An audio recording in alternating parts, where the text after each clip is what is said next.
All right, thank you all for sticking around. It is post-game now here on the Kings Broadcast Network. Jordan Kiss with associate coach Dwight Lee. And Dwight, that was a game out there.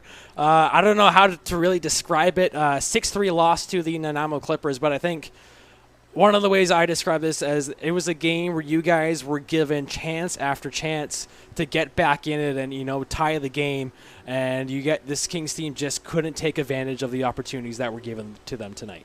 Right. Yeah, especially with the 5-on-3 and the string of power plays we had. But at that point, we were kind of already in a bit of a hole there. So, but yeah, we did have got some calls in the second period. I think at one point the calls were 5-0 for Nanaimo. And but when we did get a chance, we weren't able to put it home.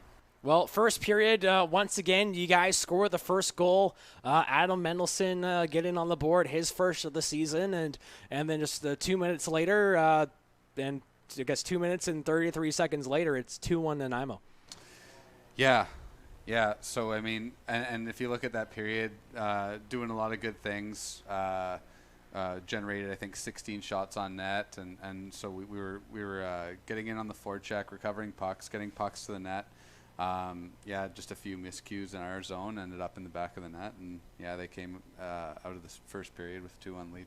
So it's 2-1, and you guys had two great chances to tie it. You had the shorthanded opportunity by Noah Ayer in the end of the first period, and then you have that 2-on-0 at the start of the second. I think it was Ayer again. I can't remember, but again, you have these chances, you're unable to score, and then after that 2-on-0, I don't know what happened, but the wheels fell off the bus for this Kings team, and the Clippers struck for 3 goals. Yeah. I think there was a stretch there in the second period where it really hurt us. I mean, you don't judge everything by shots, but we had some good. The differentials were in our favor in the first and in the third, and then the second period. I think through the first 10 minutes up until the TV timeout, I think we generated 2 or 3 shots there, and they were all over us. And the momentum swings, we weren't able to get it back, and that's one thing where we need to get better. When things don't go our way, we need to be able to bounce back before we dig ourselves into a big hole like that. But how do you like the way you guys did bounce back? You're able to score at the end of the period. Jonas Linavori, that's a big goal for him confidence-wise, getting his first goal out of the way. And you carried that strong end of the second into the third period. Yeah, definitely. And it was good to see Jonas get on the board. Kind of made a nice play when he was in the box, and we're able to spring him coming out of the box, and he made no mistake on the breakaway. But he's a guy that's kind of strong player. He's got some good skill, and adjusting to the game over here coming from Finland, and he kind of got a bit of an injury there in preseason, but he's starting to really build on each game, and so you're seeing some good growth with him from game to game, and good to see him get on the board. Mendelson too.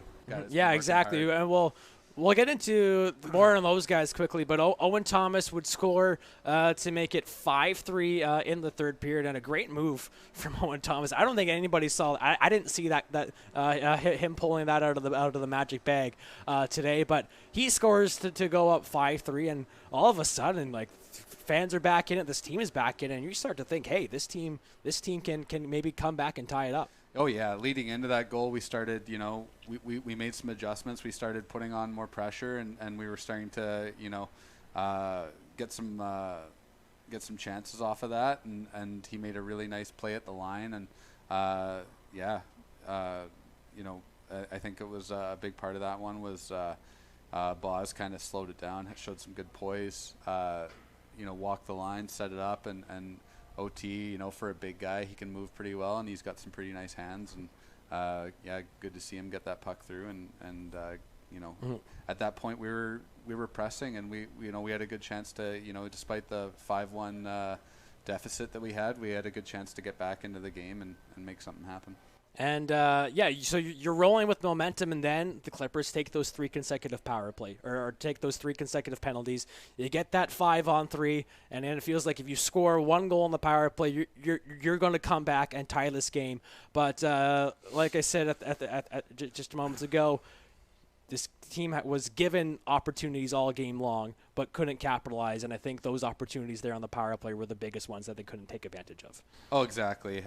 The extended 5-on-3 especially, and it was kind of similar to the last time we played these guys. We had an extended 5-on-3 that they were able to kill, and it gave them a lot of momentum and gave them life. And so definitely, we had good ozone possession there. We were running plays.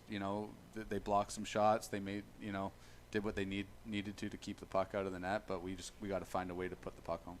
So they would end up scoring on a power play goal to Nanaimo to make it 6-3. But the penalty kill, I think overall, despite giving up 2 goals, looked very solid tonight and very aggressive tonight. And it wasn't just at the end of the game when you're down by multiple goals. It was early on from the first Clipper power plays. The aggressiveness of the penalty kill. Was that a game plan in there, or is just how things just happened to go? Yeah, I think we spent a lot of time on the kill, and it was you're always gonna have some question some of the calls, but I mean. At one point, I think that that they had given us 5 penalties, and and we felt we had drawn a couple too, and we just didn't get the calls. But when we're on the kill like that, you have to start, especially when they playing from behind. We had to take some chances and put some pressure on. We got some forwards that can with a lot of speed that when they're on the kill they can force turnovers and. Mendelson's one of those guys. Noah Air, right? You're talking about the the chances that they had shorthanded. So yeah, there was some good stuff on the penalty kill. I mean, the 1 goal that we gave up, it was kind of hard angle shot and tracking the puck. Going over some of the stuff with the goalie coach. We're always looking at this stuff and figuring out ways that we can make corrections and improve and get better results for sure. And I think we discussed this game was decided on 2 stretches of play. That the 3 goals for Nanaimo in the second and the power plays in the third for the Kings. Which one do you think you look back and like that was the ultimate difference maker in this game? I mean the power plays. We had adjusted our game. We had got the momentum back. We had forced those penalties. We'd given ourselves a chance.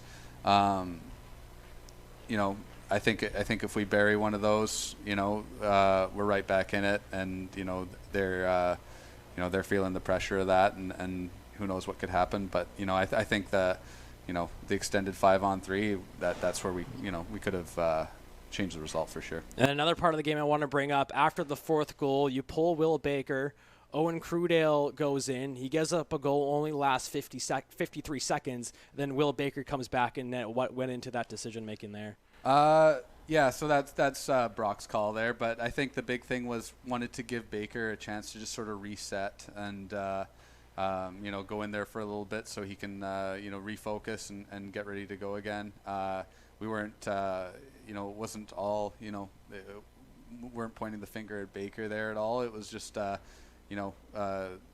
maybe felt like a little bit overwhelmed and just wanted to give him a chance to reset, and it didn't help. Crudale goes in cold, and the first line rush we give up, the back pressure wasn't quite there right away, and they were able to execute a really good play that they zipped it across on him, and tough one for him.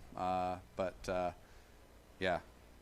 We know this season the Kings have been carried by their top line, Luke Aureli, Van Hucachero, and Air, and today we didn't see that, and I feel like in a sense it's a good thing that the secondary scoring picked up today. We saw 3 guys that scored their first goals of the season, and I think that's a very positive and a step in the right direction for this Kings team that needs the players lower in the lineup to start producing. Definitely. We've been talking about that. There's no secret. We've got some guys that on our roster that have been carrying a lot of the load offensively, but we have a lot of skill throughout our forward group and throughout our team, and there's no reason why we shouldn't be a team that has secondary scoring. So I think there's a lot of guys that are that even you look at guys like Mendelson that have created a lot of chances, and they've produced in this league in the past, and they're I saw a lot of just in practice this week, a guy that was really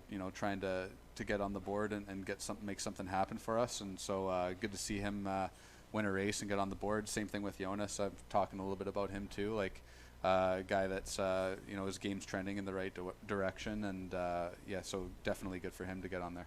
And now it was a frustrating end to the game for this Kings team. Obviously, just the way the game unfolded, the way it presented itself. Now you got a rematch tomorrow. So how does this team regroup and kind of reset going into tomorrow's game? I think for us as coaches, we're going over with our goalie coach Tavin some things that on the goaltending end.